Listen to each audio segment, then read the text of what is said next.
بسم اللہ الرحمن الرحیم۔ السلام علیکم میری پیاری بہنوں اور بھائیوں۔ شوہروں کے نام رسول اللہ صلی اللہ علیہ وآلہ وسلم کا پیغام۔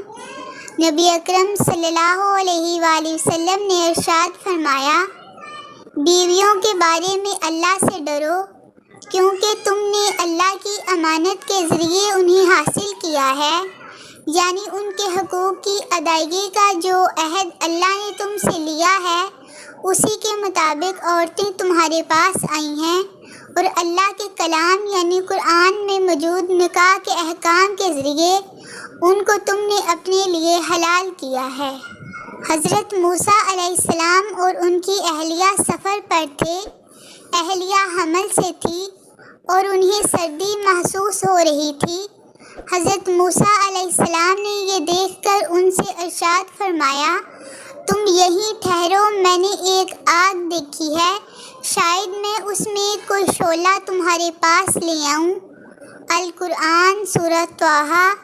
اس سے معلوم ہوا کہ بہترین خاوند اپنی بیوی کی تکلیف کو اپنی تکلیف سمجھتا ہے اور اسے کم کرنے کی ہر ممکن کوشش کرتا ہے، اور ایسا کرنا انبیاء علیہم السلام کی مبارک سنت ہے۔ جب آپ نکاح کر کے کسی لڑکی کو اپنے گھر لاتے ہیں تو وہ آپ کی خاطر اپنے باپ، ماں اور بھائی کو چھوڑ آتی ہے۔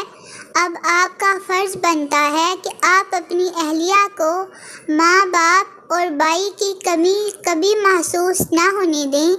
آپ کا ہمیشہ اپنی اہلیہ کے ساتھ برتاؤ اور معاملہ باپ کی طرح شفقت مہربانی والا، ماں کی طرح ہمدردی، غم گساری اور عفو درگزر والا، اور بھائی کی طرح نرم خوئی، کرم نوازی اور حلم و برداشت والا ہونا چاہیے۔ شوہر کو کیسا ہونا چاہیے؟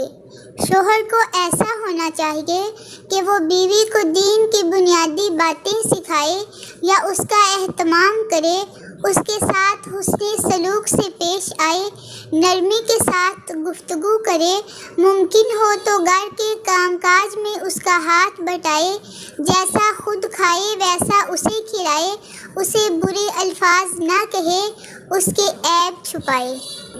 بہترین صدقہ۔ سراقہ بن مالک سے مروی ہے کہ نبی اکرم صلی اللہ علیہ وآلہ وسلم نے ارشاد فرمایا، کیا میں تمہیں بہترین صدقہ نہ بتاؤں؟ پھر آپ نے خود ارشاد فرمایا، سب سے بہترین صدقہ اپنی اس بیٹی کا خرچ برداشت کرنا ہے جو نکاح کے بعد دوبارہ پھر کسی عذر شرعی کی وجہ سے گھر لوٹ آئی اور تمہارے علاوہ اس کا کوئی پریشان حال نہ ہو۔